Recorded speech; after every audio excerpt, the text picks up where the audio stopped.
Cleveland, I don't think is dissimilar to any other city, only in that it is smaller in a way, where a lot of people get to know each other, and circles of people know each other. I was born and raised in the east portion of Cleveland. I was fortunate, though, to be raised primarily with my cousins who don't have disabilities. So I grew up, and I will say, in a quote unquote normal childhood with other non disabled kids. And what that did for me was take me outside of my disability, per se.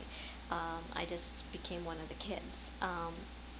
That was early. I had to leave school a couple of years just because I was so sick and had so many different surgeries. So I will say, as a child, the isolation came a little bit later, like grade school time, where I couldn't play in the playground with the other kids just because of my own fragile environment.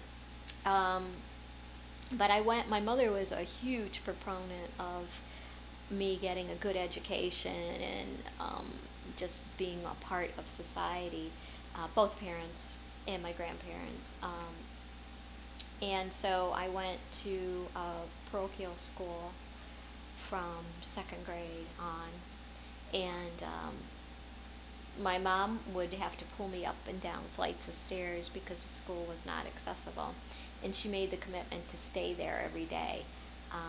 And she became like the lunchroom mother and worked in the library and did these things that would keep her busy, help pay for some of my tuition. She didn't get paid, but it would take some of the monies off of the tuition. And she could be there and available to help me whenever I needed it. And so she did that all through elementary school, and then for the first year of high school, because I went to Villa Angela Academy, and it was a 96-year-old school that wasn't very accessible, so she also made the commitment to be there too. So, I was around other kids. I really saw myself as the disability being very secondary to me. In fact, it sounds kind of strange, but I didn't want to be surrounded by a group of disabled people. At that point, I felt like, I had a bad experience in kindergarten.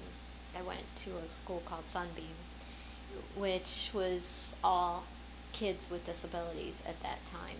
And I found them to be socially inept. And really, I sort of removed myself from them. And I still remember pleading with my mom to go to regular school. And I just didn't like the environment. And turned out, once my mom got me into the parochial school, I went to the principal at Sunbeam, and I said, well, I'm leaving. And I'm talking first grade, and I went in and I was like, I'm leaving. And she said, oh, you'll be back. They all come back. And I remember saying to her, I will never come back.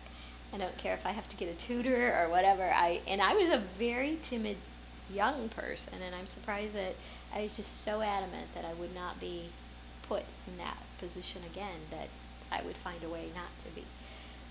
And sure enough, I succeeded in school and carried on and really found lots of friends.